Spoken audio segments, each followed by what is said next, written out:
இப்போ இளைஞர்கள் இருக்காங்க, ஆமாங்க. அவங்களுக்கு உரிய வேலைவாய்ப்புக்கு என்ன பண்ணலாம்? நம்ம நாட்டில் இல்லை, நம்ம நாட்டில் மட்டும் இல்லை, உலகம் பூரா இளைஞர்கள் அதிகமாகவே இருக்காங்க. அவங்களுக்கு வேலை வாய்ப்பை உருவாக்க வேண்டியது ஒவ்வொருத்தரோட கடமைங்க. இதில் வந்து நம்ம என்ன செய்யலாம்னா, சீனியாரிட்டி இப்படி தாங்க எந்த வேலை வாய்ப்பையும் உருவாக்கணும்.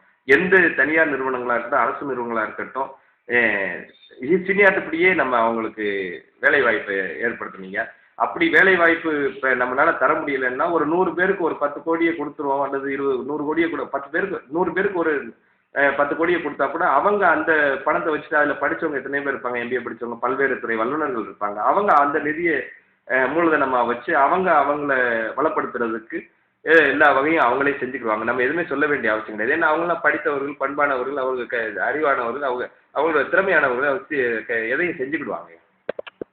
இது போக இப்போ பட்ஜெட்லாம் அவங்களுக்கு 10% நிதியனாலும் நம்ம ஒதுக்கணுங்க வேலை வாய்ப்புக்காகவே.